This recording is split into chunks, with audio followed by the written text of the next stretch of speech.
दिनों से संभल का मुद्दा चर्चा में है, जहां सीएम योगी लगातार तगड़े एक्शन ले रहे हैं। लेकिन इसी संभल के सहारे मुस्लिम वोटों की वो भयंकर पॉलिटिक्स भी हो रही है, जिसमें ओवैसी सबको पछाड़ना चाहते हैं। ओवैसी अब संभल के बहाने मुस्लिमों में और डर भरने की कोशिश कर रहे हैं।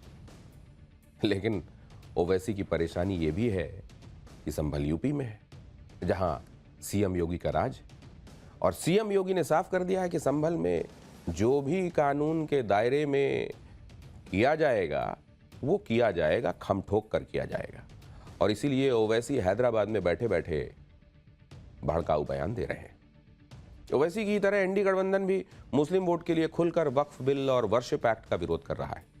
एनडी गठबंधन के नेता भी सुप्रीम कोर्ट में अर्जी लगा रहे हैं। कुल मिलाकर वर्शिप एक्ट और वक्फ एक्ट के सहारे ये माहौल बनाने की कोशिश की जा रही है कि मोदी और योगी एंटी मुस्लिम है।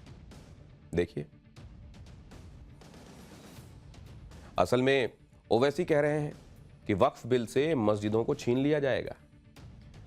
वक्फ में, संभल में वक्फ की जमीन पर असल में पुलिस की चौकी बनाई जा रही है।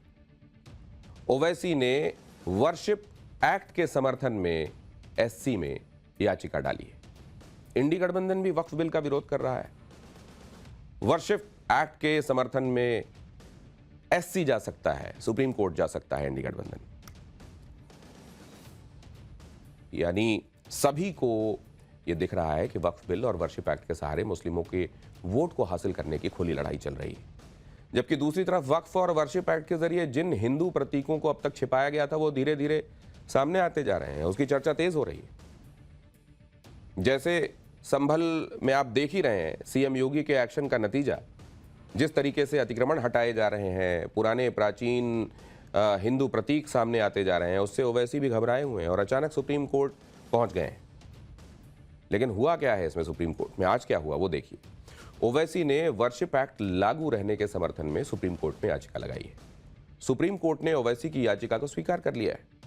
ओवैसी की याचिका को वर्शिप एक्ट पर पहले से दाखिल 6 याचिकाओं के साथ जोड़ दिया गया है। अब इस मामले पर 17 फरवरी को सुप्रीम कोर्ट सुनवाई करेगा।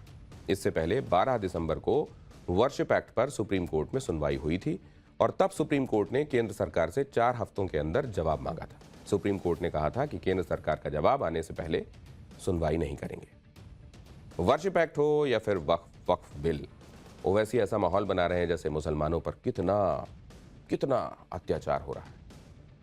सुनिए ओवैसी किस अंदाज में लोगों को भड़काने की कोशिश करते हैं।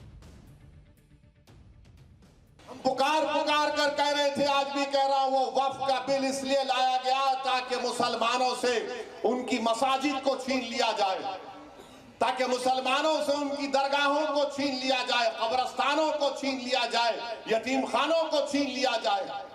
अब आपको दिख रहा है इनकी साजिश कि संभल की मस्जिद के सामने जो जमीन है वो वक्फ औलाद है, इसीलिए इस बिल में लाया गया था कि वक्फ औलाद को कमजोर करके रख देंगे। चाहे ओवैसी हो या इंडी गठबंधन के नेता, सभी पूरा दम लगा रहे हैं कि कैसे खुद को मुसलमानों का सबसे बड़ा रहनुमा, हमदर्द साबित किया जा सके, उनका नेता बना जा सके और वोट हासिल किए जा सके।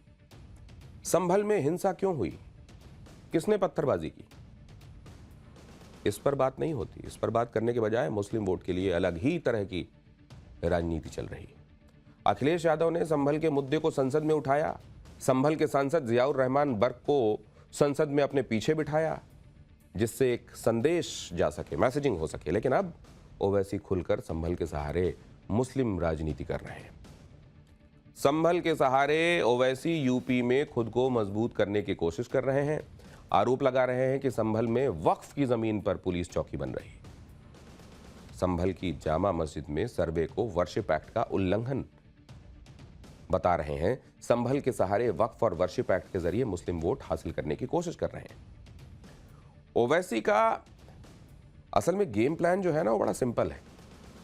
संभल में वक्फ और वर्शिप एक्ट दोनों ही मुद्दों पर ओवैसी को मसाला मिला है, तो वो खुलकर भड़काऊ बयानबाजी करने लगे। लेकिन दिक्कत यह है कि सीएम योगी ने संभल पर राजनीति करने वालों के मंसूबे पहले से ही पंक्चर कर दिए। इसीलिए हैदराबाद में बैठकर ओवैसी संभल के मुद्दे पर लोगों को भड़काने की कोशिश कर रहे हैं। पुकार पुकार कर आपसे बरसों से कह रहा हूं, अपनी मस्जिदों को आबाद रखो, अपनी मस्जिदों को आबाद रखो। तो यही ये तमाम मुखालिफिन बोलते थे कि ओवैसी, असदुद्दीन ओवैसी जज्बाती तकरीर कर रहा है। आज आपके सामने है, आप भी जानते हैं कि काशी की जो मस्जिद है उसका जुनूबी हिस्से हुक्म खो चुके हैं।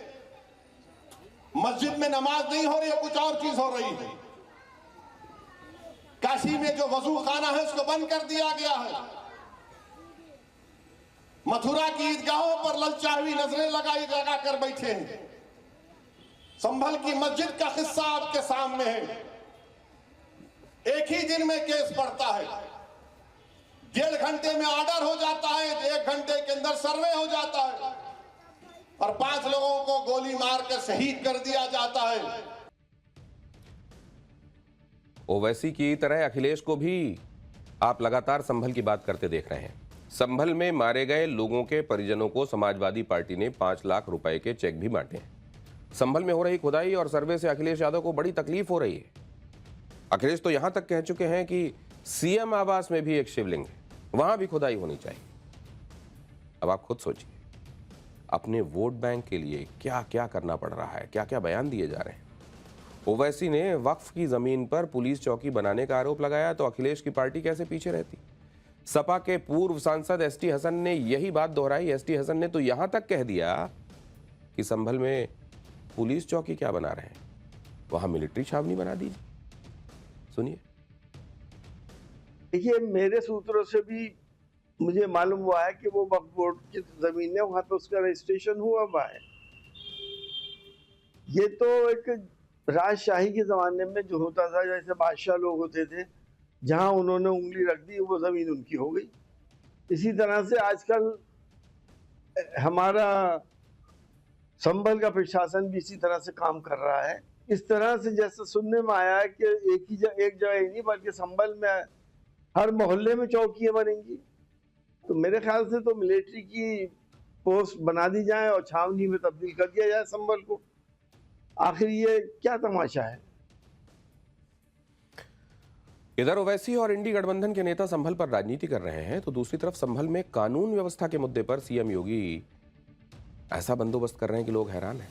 संभल में जामा मस्जिद के पास ही एक पुलिस चौकी का भी निर्माण हो रहा है जो आज या कल तक पूरा हो जाएगा।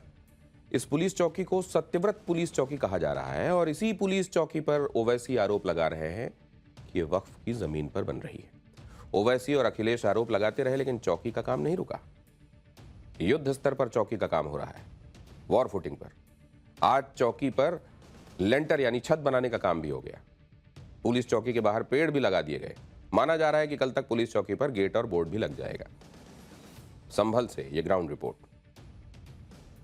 संभल के शाही जामा मस्जिद के सामने बन रहा सत्यव्रत पुलिस चौकी अब जो बन के तैयार होने के कगार पे है। अगर आप देखेंगे तो आज 5वां दिन है और 5वें दिन भी युद्ध स्तर पे जो काम है वो यहाँ पर किया जा रहा है। चारों तरफ से बाउंड्री कर दी गई है और सामने जो लेंटर्स डालने का काम है वो यहाँ पर किया जा रहा है। जो कमरे हैं उनको अब यहाँ पर देखिए आपको नजर आएगा किस तरीके से जो लेंटर है वो डालने की तैयारी जो है वो कर ली जा चुकी है और जो नीचे लकड़ी के जो स्टैंड्स हैं वो लगा दिए गए हैं और ऊपर अगर आप देखेंगे तो छत के ऊपर जो लेंटर्स हैं वो डालना अब शुरू हो गया है। और इसी तरीके से कोशिश है कि अगले 1 से 2 दिनों में इस पुलिस चौकी को बनाकर तैयार कर दिया जाए। इस पुलिस चौकी को लेकर कई सवाल भी उठे थे। इस पुलिस चौकी की जमीन को लेकर सवाल उठे थे, जिस समय पे ये बन रहा है उसको लेकर सवाल उठे थे। ऐसे में प्रशासन की कोशिश है कि जल्द से जल्द इस पुलिस चौकी का निर्माण कार्य पूरा कराया जाए। नाम भी इस पुलिस चौकी का जो प्रस्तावित है वो सत्यव्रत नगर पुलिस चौकी बताया जा रहा है, यानी कि सतयुग में जो यहाँ संभल का नाम हुआ करता था सत्यव्रत नगर, वही इस पुलिस चौकी का नाम होगा। और इस पुलिस चौकी की तैयारियां देखिए आपको नजर आएगा। जो मजदूर हैं वो लगातार यहाँ पर काम कर रहे हैं और कोशिश यही है कि जल्द से जल्द यहाँ पर इस पुलिस चौकी को बनाकर तैयार कर दिया जाए। संभल में बन रही सत्यव्रत पुलिस चौकी पर जो भी आरोप लग रहे हैं वो हवाई ही दिख रहे हैं। संभल के डीएम ने प्रेस कॉन्फ्रेंस करके सारे आरोपों पर जवाब दिया है। संभल के डीएम ने कहा कि जो वक्फनामा दिया गया है वो फर्जी लग रहा है और इस पर आगे कानूनी एक्शन लिया जाएगा। सुनिए संभल के डीएम ने क्या जानकारी दी है। जो कमेटी की रिपोर्ट है एसडीएम, सीओ और ईओ की, उन्होंने प्रथम दृष्टया संपत्ति क्रमांक संख्या 1 से 20 तक की सारी जो चौहद्दियां हैं उन्होंने बताया है कि ये फर्जी प्रतीत होती हैं और जो संलग्न वक्फनामा है उसके दस्तावेज भी फर्जी प्रतीत होते हैं। और सबसे बड़ी बात, इसके संबंध में आगे की कार्रवाई कप्तान साहब के माध्यम से हम करेंगे और जो भी विधिक कार्रवाई और वैधानिक कार्रवाई होगी वो की जाएगी।